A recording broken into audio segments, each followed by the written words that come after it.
é dono do mundo hoje, não quem sabe, mas quem aprende. Porque quem sabe, sabe conhecimentos obsoletos, que não funcionam mais no mundo de hoje. Aquilo que o seu avô e o seu bisavô teve sucesso, não se aplica mais ao mundo de hoje. Teve uma época que se vendia roda de carroça, roda de carruagem, se ganhava muito dinheiro. Hoje, a não ser que você venda pneu, porque roda de carruagem até o museu já tem, você não vai ganhar nada.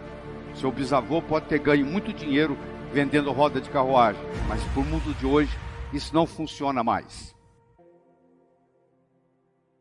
É muito mais complexo viver hoje do que era 20 anos atrás. A complexidade como um todo aumentou. Segundo, nós vivemos num mundo veloz. Nós vivemos no mundo da velocidade da luz. Sai uma notícia, imediatamente você tem acesso a essa notícia. Isso acontece em tempo real. E terceiro, vivemos num mundo incerto. Não adianta você ficar fazendo programação para daqui 10 anos. Você vai ter que mudar a sua estratégia, porque dependendo do que estiver acontecendo, tem que haver uma mudança de estratégia. E às vezes acontece com você o inesperado, que nós temos que estar preparados para essa incerteza, que nós não sabemos o que esperar. De repente acabou o muro de Berlim, de repente o dólar sobe, de repente o dólar cai, aí toda a estratégia que você fez vai por água abaixo. Eu gosto muito do exemplo do bambu chinês. Você que é internauta, eu lhe aconselho quando você chegar em casa hoje, você digitar bambu chinês no Google e provavelmente você não vai conseguir dormir, só de escutar a história do bambu chinês. O bambu chinês, ele é assim, ó. Você planta ele, no primeiro ano ele não dá nada, no segundo ano ele não dá nada, no terceiro ano ele não dá nada, no quarto ano ele não dá nada, no quinto ano ele cresce 12 metros acima do solo. De repente, 12 metros acima do solo. Aí você fala, mas que coisa interessante. É, interessante. Mas se você for mais perceptivo, você vai ver que se você olhar abaixo da superfície da terra, é uma raiz ali que começa a crescer. No segundo ano ele não deu nada, mas a raiz aumentou.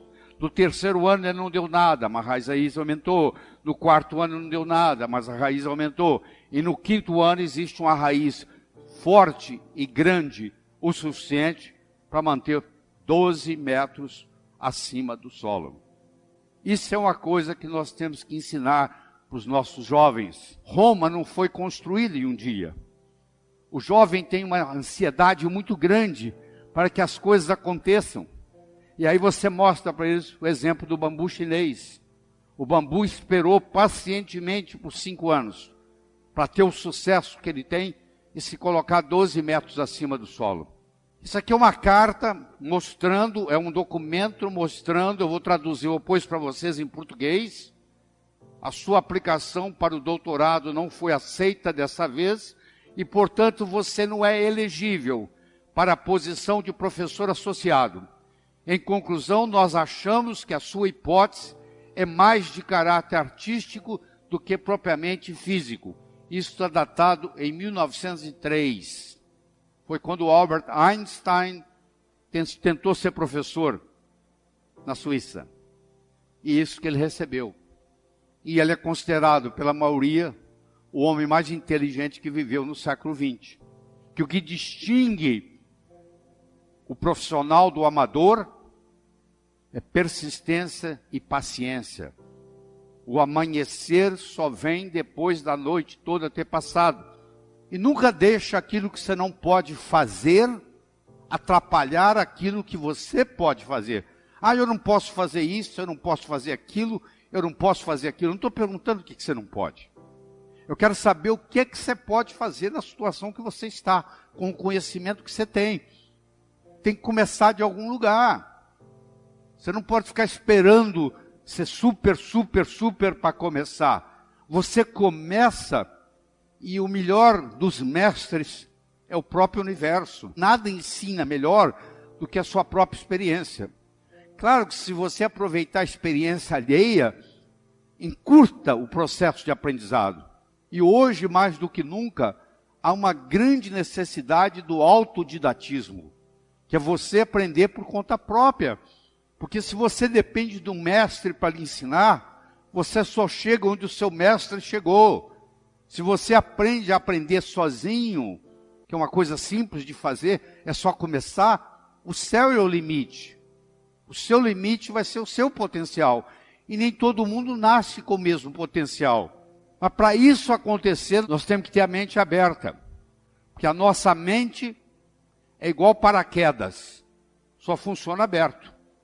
Houve uma época que a terra era chata. Acreditava-se que o navio ia viajar nos mares e que chegava uma hora que ele caía no final do mundo. A maioria afundava e não voltavam. E aí acreditava-se que morreu porque caiu no final do mundo.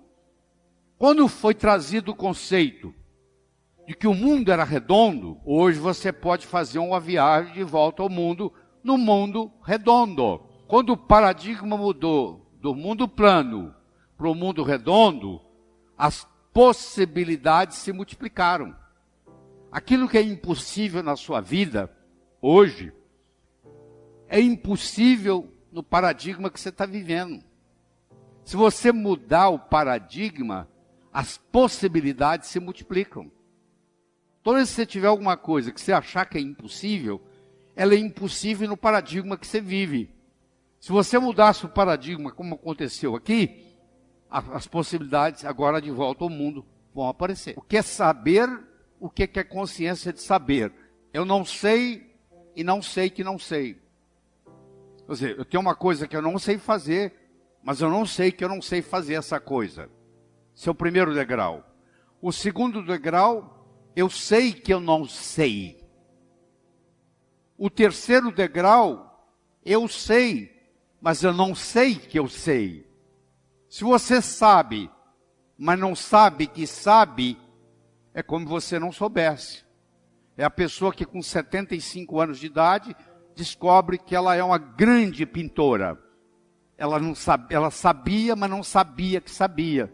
Se você tem uma habilidade, mas se você não sabe que você tem essa habilidade, é como se você não soubesse. E finalmente nós temos o quarto, que você sabe e você está consciente que você sabe o que você sabe. E isso é muito importante. E isso tem que ter a ver com a sua competência de ação, não com o seu acúmulo de informação. Se você vai no aeroporto de Guarulhos, entra num Airbus que está fazendo São Paulo, Nova York, e o comissário de bordo diz assim: senhoras e senhores, o indivíduo que está sentado na cabine do piloto não é piloto, mas ele tem muitas opiniões de como pilotar um avião. Você ficaria na aeronave? Não. Você não quer saber quem leu livros ou quem tem opiniões de como pilotar um avião. Você quer saber quem é que decola, voa e aterriza são e salvo em Nova York. Isso se chama competência de ação. O que nós deveríamos estar fornecendo para os nossos alunos não é o conhecimento abstrato, porque esse entra num ouvido e sai no outro. Você que já se formou há mais de 10 anos, se eu trouxer você de volta para a sua faculdade e der para você a mesma última prova que você fez quando graduando, eu te garanto que você não tira metade da nota que você tirou naquela época. Porque muito daquilo abstrato que você aprendeu já não existe mais no seu cérebro. Sumiu. O que realmente permaneceu é aquilo que você tem competência de ação. Se você aprendeu a nadar e tem 20 anos que você não nada, eu te colocar numa piscina aqui, você vai nadar. Se você aprendeu a andar de bicicleta há 30 anos atrás, e você não anda de bicicleta há mais de 20 anos, eu vou lhe trazer uma bicicleta e em poucos minutos você vai estar andando. Porque aquilo ficou com você para o resto da vida. Aquilo traduz em competência de ação. Então as coisas acontecem na vida quando nós combinamos a motivação com a estratégia, com a oportunidade. É um indivíduo atravessando um cabo de aço de um prédio para o outro. Você há de convir que 3 coisas são necessárias. Ele precisa querer, se ele não quiser, ele não anda. Ele precisa de saber, se não souber, ele cai. e precisa haver cabo de aço. O querer é a motivação. O saber é a estratégia.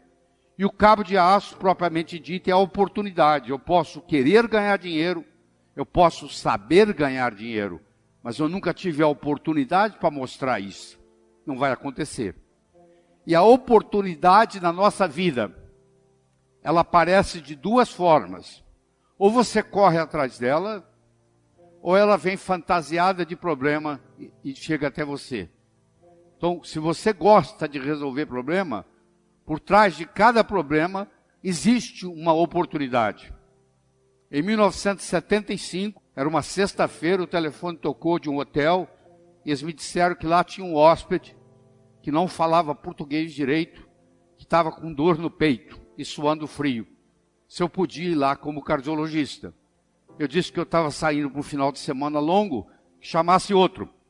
E ele disse, eu já chamei 2 médicos e eles falaram a mesma coisa. Eu falei, tá bom, estou indo. Eu levei ele para o hospital, ele me pergunta assim, você conhece meu filho? Eu falei, quem é seu filho? O meu filho é o chefe de cardiologia de Harvard. O nome dele é Peter Marocco. Eu falei, eu não conheço o seu filho pessoalmente, mas eu conheço os livros dele, os trabalhos, e eu estudo pelos trabalhos do seu filho. 48 horas depois, o filho dele saiu de Boston e veio para ajudar a cuidar do pai. E eu vou encurtar a história, e eu terminei em Harvard. Não pelo mérito, mas pela oportunidade que a vida me deu. Naquele dia, quando eu fui chamado, ninguém falou para mim que eu ia atender o pai do chefe de cardiologia de Harvard, que depois ele viria ao Brasil e que eu acabaria sendo convidado para ir para lá. Não, eu fiquei sabendo que eu ia atender alguém. Olha que interessante, a oportunidade, ela vem fantasiada de problemas. Por trás do problema existe a oportunidade esperando. Isso tem que ser ensinado a aprender a gostar de problemas. Porque os problemas são os nossos melhores amigos. Eles que nos fazem crescer. Nós temos que estar aberto para essa perspectiva. Porque tudo o que acontece de importante na sua vida aparece num ângulo de 90 graus. Se eu perguntasse para você quais foram as 3 melhores coisas que aconteceram na sua vida até hoje, eu lhe garanto que pelo menos 2 das 3 não foram programadas. Você não levantou, acordou um dia e diz, hoje eu vou conhecer alguém, que eu vou começar a namorar, que eu vou me apaixonar, que eu vou me casar. Não foi assim. Você foi em algum lugar, você conheceu alguém, você namorou, se apaixonou, casou. Olha que interessante. A vida nos surpreende. Você tem que estar aberto para essa perspectiva. Porque as coisas importantes na vida acontecem num ângulo de 90. A importância da meta não é atingi-la. A meta nos ajuda a nos colocar em movimento e nesse processo de movimento, num ângulo de 90 graus, coisas muito mais importantes vão ocorrer. Eu gostaria de terminar com uma história. Era uma vez um escritor que vivia à beira-mar. Ele tinha por costume caminhar na praia de manhã e à tarde e à noite ele escrevia. Uma manhã caminhando na praia, ele avistou um jovem que dançava na areia. Aquilo despertou a curiosidade dele. Ele se aproximou e perguntou para o jovem, o que você está fazendo, jovem? Está dançando? Ele falou, não, eu estou jogando estrelas do mar de volta ao oceano. A maré está baixa, o sol está quente, e essas estrelas do mar estão morrendo desidratadas na areia. Eu estou jogando-as de volta ao oceano. O escritor olhou para o jovem e disse, será que você não entende, jovem? Existem centenas e centenas e centenas de quilômetros de praia. Existem centenas de milhares de estrelas do mar na areia. Você jogar uma ou outra de volta ao oceano não vai fazer nenhuma diferença no total. O jovem foi lá, pegou uma estrela do mar, jogou no oceano, olhou para o escritor e disse, para essa eu fiz diferença. Na manhã seguinte ele se juntou ao jovem e os dois juntos começaram a jogar estrelas do mar de volta ao oceano. Eu não sei qual o impacto que essa nossa conversa de 1 hora e pouco vai ter em você. Mas eu vou dizer uma coisa. Se fizer diferença para um de vocês, eu já me dou por satisfeito. Muito obrigado.